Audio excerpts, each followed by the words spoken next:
বীরবলের হাসির গল্প।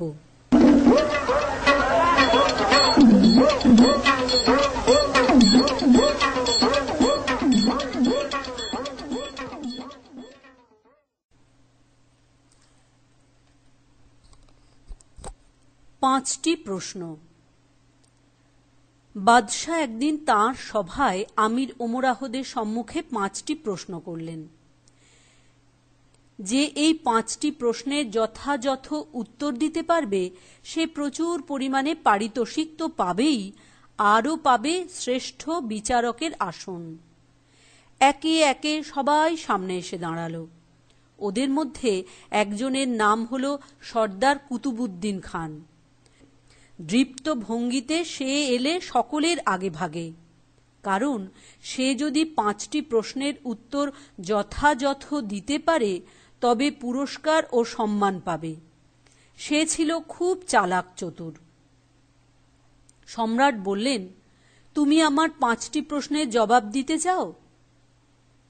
হ্যাঁ জাহাপনা, সর্দার জবাব দিল পুরস্কারের লোভে।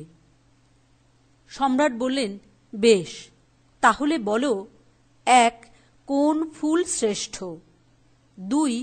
কার দাঁত সবচেয়ে সুন্দর? 3.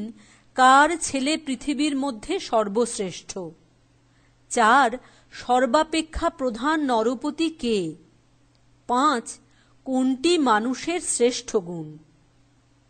ওরে বাবা, এ আবার কি প্রশ্ন রে বাবা! সর্দার একটু যেন হকচকিয়ে গেল। এসবের উত্তর কি তার পক্ষে দেওয়া সম্ভব?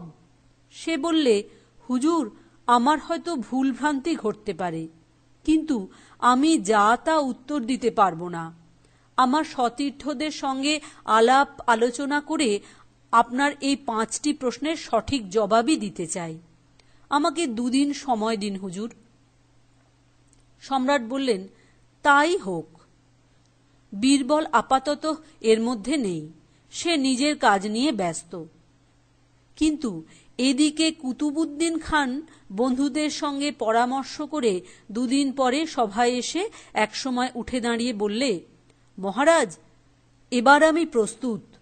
যদি অনুমতি হয় আপনার প্রশ্নগুলির যথাযোগ্য জবাব দিতে সক্ষম হব আশা করি। সম্রাট অনুমতি দিলেন বলার জন্য।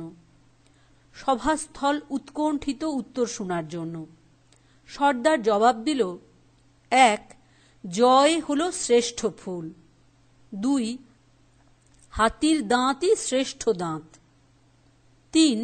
মানুষের মধ্যে রাজপুত্রই হল শ্রেষ্ঠ ব্যক্তি। 4. আমাদের সম্রাট হলেন শ্রেষ্ঠ নৃপতি। 5. বিদ্যা হল শ্রেষ্ঠ গুণ। উত্তরগুলি শুনে সভাসদগণ সকলেই উৎফুল্ল হয়ে ধন্য ধন্য সাধুরব করে উঠলেন, কারণ উত্তরগুলি যে সঠিক হয়েছে যে কেউ শুনবে সেই বলবে। এবার পুরস্কার ও সম্মান সর্দার পাবে, এর কোনো ভুল নেই। কি পুরস্কার পায় তার জন্য সকলে উদ্গ্রীব। কিন্তু সম্রাট যখন বললেন এ উত্তর সত্য নয়, তখন সকলেই হতবাক, বিস্ময় বিমূঢ়। সম্রাট বললেন, এ প্রশ্নের উত্তর আর কেউ কি দিতে পারবেন বলে আশা করতে পারি? কিন্তু আর কেউই প্রশ্নের উত্তর দিতে এগিয়ে এলেন না। এমন সময়ে বীরবল এসে পৌঁছলেন সভায়। ঠিক এই প্রশ্নগুলি সম্রাট বীরবলের নিকট উপস্থাপন করলেন। বীরবল তৎক্ষণাৎ হাসি মুখে জবাব দিলেন, 1. তুলার ফুল হল শ্রেষ্ঠ ফুল, কেননা মানবজাতি এর থেকে পরিধেয় বস্ত্র পায়। 2. লাঙলের ফলার দাঁত হল শ্রেষ্ঠ দাঁত, কারণ এই দাঁত ভূমি কর্ষণ করে এবং মানুষের খাদ্য সৃষ্টি হয়। 3. গাভীর পুত্র সন্তান হল শ্রেষ্ঠ সন্তান, যেহেতু সে লাঙল টানে। 4. ইন্দ্র হলেন শ্রেষ্ঠ রাজা, কেননা তিনি পৃথিবীতে বৃষ্টি দান করে পানীয় এবং চাষবাসের সুবিধা করে দেন। 5. সৎ সাহস হল শ্রেষ্ঠ গুণ, কারণ ঈশ্বর সৎসাহসীর পক্ষ সমর্থন করে। সভাস্থল এবার স্তব্ধ। সকলেই ওর মুখের দিকে চাইতে লাগল। কিন্তু বীরবলের এই জবাবে সংবাদ যখন প্রাসাদের বাহিরে গিয়ে পৌঁছল, সমস্ত দেশের নরনারী বীরবলের প্রশংসায় মুখর হয়ে উঠল এবং ধন্য ধন্য করতে লাগল। বীরবলের উত্তর শুনে সম্রাট বীরবলকে অমূল্য উপহার ও প্রধান বিচারকের সম্মানে ভূষিত করলেন। চোখ থেকেও যে অন্ধ। একদিন বাদশাহ বীরবলকে জিজ্ঞাসা করলেন, বীরবল, তুমি যদি এই পৃথিবীর মধ্যে অন্ধ লোকেদের সঠিক গণনা করো, তাহলে কি তোমার মনে হয় যারা চোখে দেখতে পায় তাদের চাইতে অন্ধেরা সংখ্যায় বেশি কম হবে? বীরবল উত্তর দিলেন, জাহাঁপনা, প্রশ্নটিকে যদি আমরা খুঁটিয়ে খুঁটিয়ে বিচার করি, তাহলে আমার মনে হয় অন্ধরা অতি সহজেই যারা চোখে দেখতে পায় তাদের চাইতে সংখ্যায় অনেক বেশি হবে। বাদশাহ বললেন, তোমার উত্তরের সপক্ষে কোনো সন্তোষজনক প্রমাণ আমাকে দিতে পারো? হ্যাঁ জাহাঁপনা, 2-1 দিনের মধ্যেই প্রমাণ দাখিল করব এবং আপনার প্রশ্নের সঠিক উত্তর প্রমাণ করে দেব। পরদিন বীরবল রাজপ্রাসাদে যাবার সময় একটি ছোট খাটের কাঠামো ও এক পুঁটুলি দড়ি সঙ্গে নেন। তারপর বাদশাহকে নদীর ধারে যাবার জন্য আমন্ত্রণ জানান।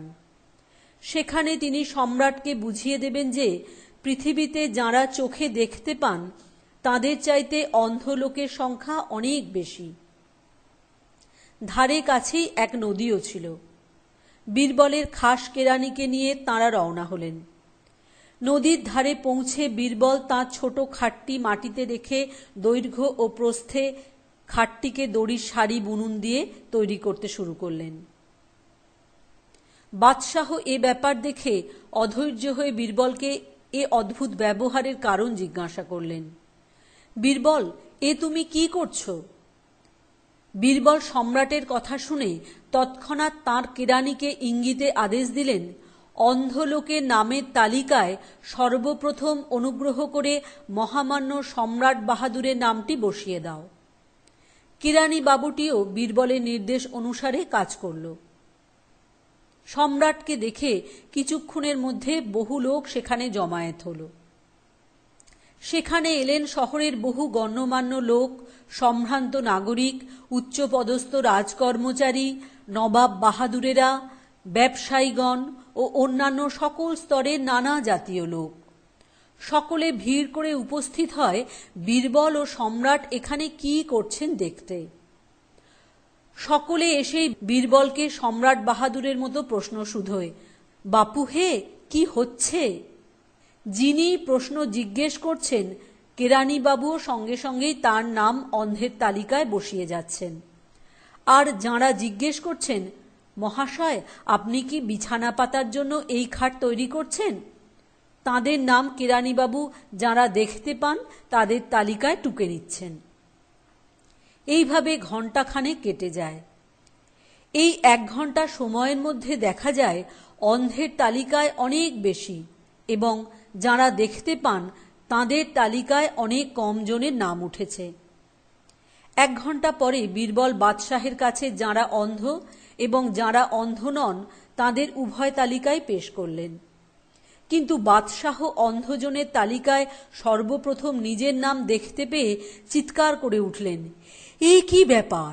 আমার নাম কেন অন্ধ লোকের তালিকায় সর্বপ্রথম ওঠানো হলো? আমি কি অন্ধ? আজ দেখছি তোমার মাথা খারাপ হয়ে গেছে।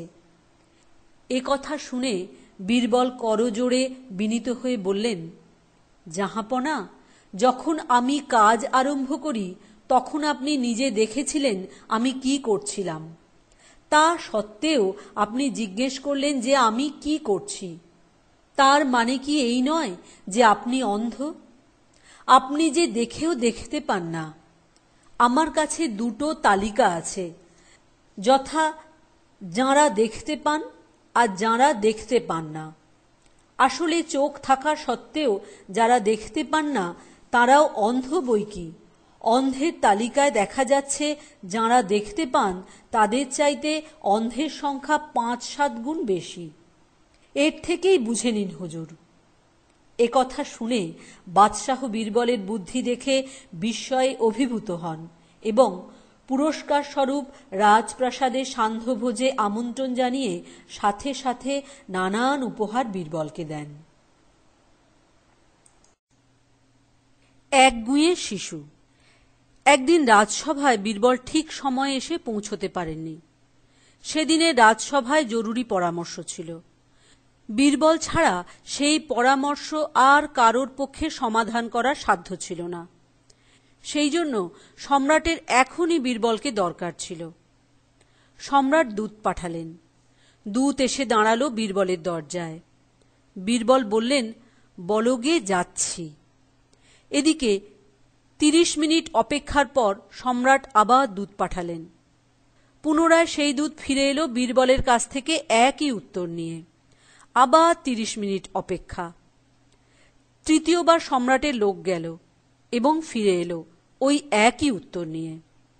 আবার লোক গেল, সেই একই উত্তর।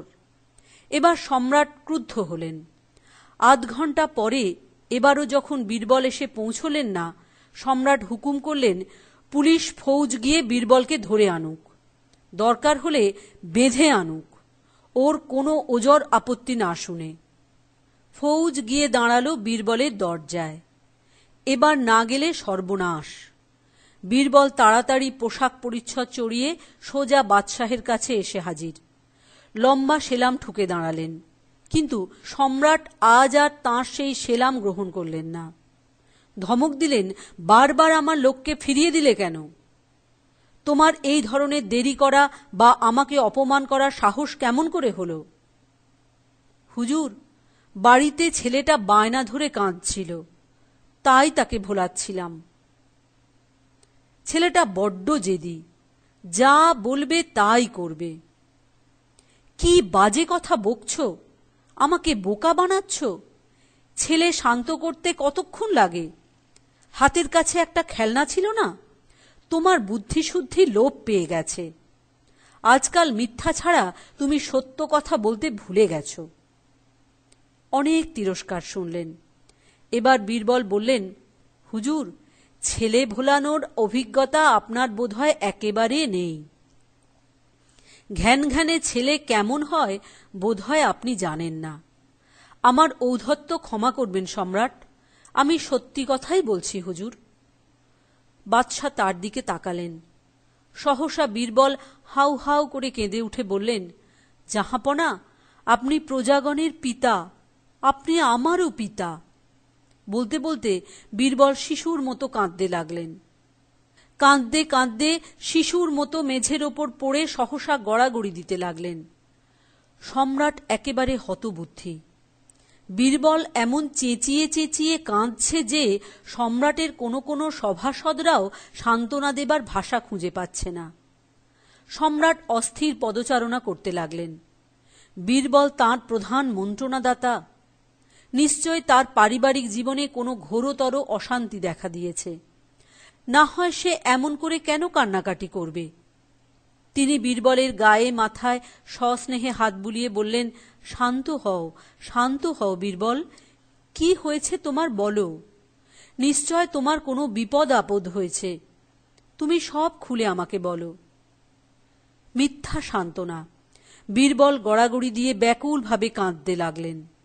সে কান্না এমন বেয়াড়া যে বাদশাহ কি করবেন কিছু বুঝতে পারলেন না। সমগ্র রাজসভা একেবারে অবাক বিস্ময়ে চেয়ে চেয়ে দেখছে। কেউই বীরবলের কান্নার কারণ কি ধরতে পারছে না, বা কি করে কান্না থামাবে ভাবতেও পারছে না। কাঁদতে কাঁদতে বীরবল বললেন, আমি পেয়ারা খাবো। তৎক্ষণাৎ এক ঝুড়ি পেয়ারা এলো। সবচেয়ে ভালোটি বেছে সম্রাট বীরবলকে দিলেন। চেঁচিয়ে কেঁদে বীরবল বললেন, কেটে ফালি করে দিন, টুকরো টুকরো করে তখনই পেয়ারা কেটে 8 ফালি করে দেওয়া হলো। তখনই বীরবল কেঁদে বললেন, থলির মধ্যে পেয়ারা রাখুন, যেন নোংরা না হয় এমনভাবে রাখুন। তাই করলেন সম্রাট, ভালো করে মুছে থলির মধ্যে রাখলেন। বীরবল বললেন, এবার থলির মুখ বন্ধ করুন। তাই হলো। বীরবল থলি নিয়ে ছুঁড়ে ফেলে দিয়ে বললেন, না, এ থলি আমি নেব না, আমি ভালো থলি চাই। আকবর নিজে পেয়ারাগুলো কুড়িয়ে একত্র করে আরেকটি ভালো থলিতে সেগুলি গুছিয়ে বীরবলের কাছে ধরলেন। বীরবল তখনও চিৎকার করে হাত পা ছুঁড়ে কাঁদছিলেন। কাঁদতে কাঁদতে এবার বললেন, অমন করে পেয়ারা কাটা হয়েছে কেন? আবার ওই টুকরোগুলো জোড়া দিয়ে দিন, না জোড়া দিলে চলবে না। এইভাবে নানান বায়না ধরতে লাগলেন। সম্রাট বললেন, তা কেমন করে সম্ভব বীরবল? বীরবল এবার চেঁচিয়ে কেঁদে বললেন, তা যদি সম্ভব না হয় তাহলে আমার কান্না থামবে কেন?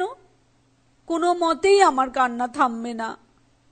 বাদশাহ এবার পরাজিত। একগুঁয়ে শিশু যদি বায়না ধরে তবে সম্রাট কেন, স্বয়ং খোদারও বুঝি অসাধ্য। বীরবল এবার উঠে চোখের জল মুছে হাসি খুশি হয়ে গিয়ে বসলেন নিজের আসনে। সম্রাট খুব জব্দ হয়েছিলেন এবার। বীরবলও মনে মনে বেশ হাসতে লাগলেন। সুদখোর মহাজন। প্রদোষ বর্মন নামে এক চিত্রকর দিল্লিতে বাস করত। বেশ নামডাক ছিল চিত্রকরের। তার মতো চিত্রকর দিল্লিতে ছিলই না বললে হয়। এই চিত্রকরের প্রসিদ্ধি দেশে বিদেশে ছড়িয়ে পড়েছিল। বিভিন্ন প্রদেশ থেকে তার কাছে প্রতিকৃতি এঁকে দেবার ফরমাশ আসত প্রায়ই। প্রতিটি প্রতিকৃতি সে 1000 মোহরের বিনিময়ে এঁকে দিত।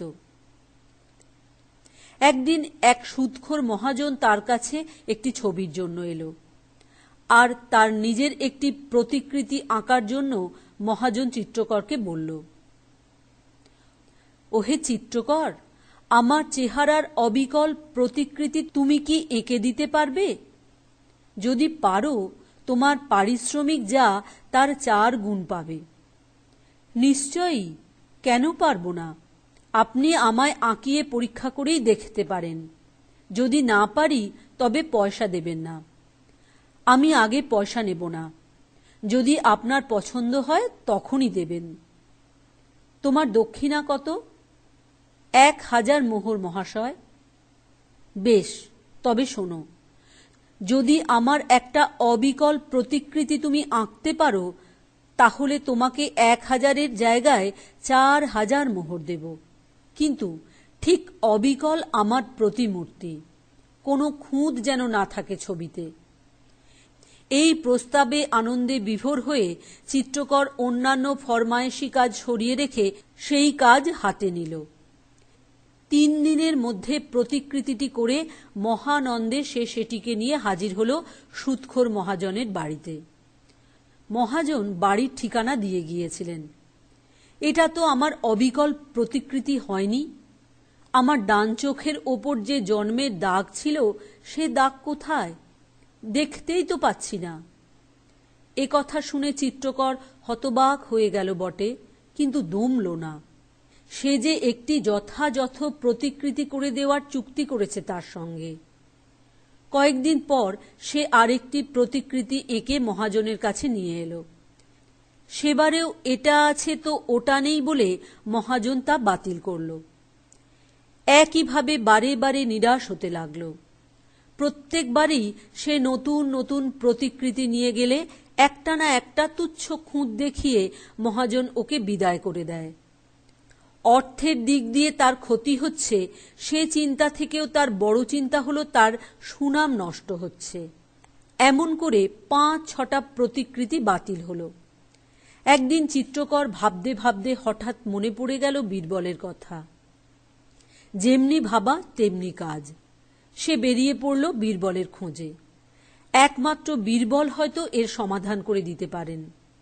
যেতে যেতে পথে দেখতে পেল বীরবলকে। বীরবলকে চিত্রকর হাত দুটো জড়িয়ে ধরে সমস্ত কিছু খুলে বলল, তুমি একটা আস্ত মূর্খ। তোমার একটা কায়দা করা উচিত ছিল। বীরবলের এই কথায় ফন্দির খোঁজ পেয়ে চোখের জলে ভেজা চিত্রকরের মুখ স্নিগ্ধ হাসিতে ভরে উঠল। বীরবলের কথা মতো সেদিন চিত্রকর শেষবারের মতো একটি মোড়ক নিয়ে মহাজনের কাছে হাজির হল। মহাজন বিস্ময় প্রকাশ করে বললে, কি ব্যাপার, তোমাকে তো আজ খুব খুশি খুশি দেখাচ্ছে। তুমি কি এবারে সত্যি সত্যি ভালোভাবে কোনো খুঁত না রেখেই ছবি এঁকেছ নাকি? দেখি। চিত্রকর বললে, হ্যাঁ, সত্যি আপনার নিখুঁত ছবি এঁকে এনেছি। মহা উৎসাহে মহাজন ছবিটি দেখতে লাগলে। চিত্রকর মোড়কটি খুলে সুৎখোরের সামনে সেই রহস্যজনক প্রতিকৃতিটি তুলে ধরল। মহাজন সেই ছবি দেখেই একেবারে অবাক। ছবি মানে একটা বড় আয়না। এবার সুৎখোর মহাজন বিস্ময়ে হতবাক হয়ে গেল। মহাজন কি করবে ভাবছে। এবার সে কি করে নাকচ করবে? যদি নাকচ না করতে পারে তবে তো পুরো টাকাটাই দিতে হবে। অনেক ঠকানোর পর এবার মহাজনকে বাধ্য হয়ে মোহর গুনে দিতে হলো চিত্রকরকে। চিত্রকর বীরবলকে ধন্যবাদ দিয়ে বাড়ির দিকে রওনা হল। বিশাল বিরাট সাম্রাজ্য। সম্রাট আকবরের দরবারে দুজন সভাগায়ক ছিল। তাদের একজনের আদরের নাম লাল, অন্যজনের নাম নীল। গায়ক দুজনের প্রতি সম্রাট খুবই খুশি ছিলেন এবং তাদের দুজনের গান শোনার জন্য দেশ দেশান্তর থেকে লোকজন প্রায়ই আসত। আরও গায়ক ছিল, কিন্তু ওদের দুজনের প্রতি সম্রাটের পক্ষপাতিত্ব ছিল অনেক বেশি। এইভাবে দিন যায়। নিজেদের খ্যাতি এবং প্রতিপত্তি এবং সম্রাটের পক্ষপাতিত্ব দেখে লাল ও নীল দুজনেই একটু গর্ববোধ করত। ক্রমশ আর সকলের থেকে তারা দুজনে নিজেদের অনেকটা যেন আলাদা মনে করতে লাগল। তারা মনে করল সম্রাট আকবরের রাজত্বে তাদের কোনো ভুল ত্রুটি কিংবা অন্যায় অপরাধ ঘটলেও সাধারণ লোকের মতো বিচার হবে না। এই ধারণার জন্য তারা আত্মাভিমানে স্ফীত হয়ে উঠেছিল। কোনো সভাসদ বা গায়ককে গ্রাহ্যই করত না। একদিন তারা সম্রাটের কাছে বসে এ কথা ও কথা বলতে বলতে রসিকতা করা হচ্ছে মনে করে সম্রাটকে হঠাৎ এমন একটা অপমানজনক কথা বোকার মতো বলে বসল যে দেখতে দেখতে সম্রাটের মুখখানা গম্ভীর হয়ে গেল। সম্রাট প্রশ্ন করলেন, তোমাদের এই প্রকার অসংযমের কি কারণ ঘটল? তোমাদের এই আচরণের মানেই বা কি? সম্রাটের গাম্ভীর্য দেখেও তারা ভাবল তারা তো সম্রাটের খুব প্রিয় পাত্র, তাদের কি আর কোনো শাস্তি হবে? এই ভেবে তারা ক্ষমা চাওয়া দূরে থাক, সেই কথাটাই আবার দাঁত বের করে কচলাতে লাগল, যেন কিছুই হয়নি এমন ভাবে। ক্ষমা তারা পেতে পারত, কিন্তু সেদিকে তারা ভ্রুক্ষেপই করল না। তাদের এই স্পর্ধা দেখে সম্রাট এবার ভীষণ রাগত স্বরে বললেন, এখনই এই মুহূর্তে তোমরা আমার রাজ্য ছেড়ে যেখানে খুশি দূর হয়ে যাও। তোমাদের মুখ দেখাও পাপ। সম্রাটের অগ্নিশর্মা মূর্তি দেখে এবার লাল ও নীল দুজনে বুঝল কি নির্বোধ তারা। সম্রাটকে শান্ত করবার আর কোনো পথ না পেয়ে অবশেষে তারা সভা ত্যাগ করে চলে যেতে বাধ্য হল। না গেলে উপায় যখন নেই, কিন্তু এখন কোথায় থাকবে? এমন নিশ্চিন্ত অন্নবস্ত্র আর বিশাল বৈভব ছেড়ে তারা যাবে কোথায়? সুতরাং দিল্লির বাইরে না গিয়ে তারা এক জঙ্গলে গিয়ে ভয়ে ভয়ে আশ্রয় নিল। দিনের বেলায় থাকত জঙ্গলে গা ঢাকা দিয়ে, আর রাত্রে বেরিয়ে শহরে এসে খাদ্যদ্রব্য কিনে নিয়ে যেত মাঝে মাঝে। বড় কষ্টে কাটছিল তাদের, কিন্তু 6 মাস ধরে তারা এইভাবেই দিন কাটাতে বাধ্য হল। নিজেদেরই বোকামির জন্য তাদের এই অবস্থা। অনেক দুঃখ কষ্টের পর একদিন রাত্রে আর কোনো উপায় না পেয়ে তারা এসে বীরবলের পায়ে কেঁদে পড়ল। হুজুর, আপনি আমাদের মা বাপ, আপনি আমাদের রক্ষা করুন। তাদের কান্না আর দুরবস্থা দেখে বীরবলের মনে করুণার উদয় হল। বীরবল অনেক ভেবে চিন্তে একটা মতলব বাদলে দিলেন তাদের কানে কানে। পরদিন দিনের বেলায় লাল আর নীল শহরের পথে পথে মনের আনন্দে ঘুরে বেড়াতে লাগল। তাদের চিনত বহু লোক এবং তাদের গানের ভক্তও ছিল অনেক। সুতরাং হঠাৎ দেখতে পেয়ে লোকজনের ভিড় জমে গেল তাদের আশেপাশে। সম্রাটের শোভাযাত্রা আসছিল সেই পথ দিয়ে। তিনি কাছাকাছি এসেই গায়ক দুজনকে দেখতে পেলেন। বলা বাহুল্য, লোক লস্কর তাড়া করে গেল লাল আর নীলের পিছনে তাদের ধরবার জন্য। সম্রাটের আদেশ অমান্য, এবার মৃত্যুদণ্ড। ভগবানেরও হাত নেই সম্রাটের আদেশ অমান্য করার। সকলে ওদের গান শুনতে ভালোবাসত। যারা দুর্জন তারা বলল শুলে দিলেই উপযুক্ত শাস্তি, আর যারা ওদেরকে ভালোবাসত তারা মনে মনে হায় হায় করতে লাগল। কি হয়, কি হয়। লাল আর নীল কাছে একটি বড় গাছ দেখতে পেয়ে গাছে উঠে একটি ডালে বসল। সম্রাট প্রশ্ন করলেন, কেন দূর হওনি আমার রাজ্য থেকে এখনো? তোমাদের কি মরণের ভয় নেই? গাছের ডালে বসে হাউ হাউ করে কেঁদে গায়ক দুজন বললে, জাহাঁপনা, আপনার হুকুম না মানা কারোর কি ক্ষমতা আছে? আপনার হুকুম তালিম করব বলে দেশ দেশান্তরে কত ঘুরে বেড়ালুম, কিন্তু যেখানেই যাই আপনার রাজ্যের সীমানা আর শেষ হয় না। এমন বিরাট বিশাল এবং সীমাহীন আপনার সাম্রাজ্য। জাহাঁপনা, তাই আবার এখানে ফিরে এসেছি। এবার যদি যেতে পারি শূন্যলোকে, তাই গাছে চড়েছি সম্রাট। নইলে পৃথিবীময় আপনার রাজরাজত্ব। আমরা যাই কোথা? যেখানেই যাব সেখানেই আপনার সাম্রাজ্য। সম্রাট খুশি হয়ে তাদের ক্ষমা করলেন এবং আবার তাদের নিয়ে গিয়ে সভাগায়কের আসনে বসিয়ে দিলেন এবং মনে মনে খানিকটা হেসে চিন্তা করলেন, এই বুদ্ধিটা নিশ্চয়ই বীরবলের। বীরবলের বুদ্ধি ছাড়া এমন কথা ওরা বলতেই পারে না।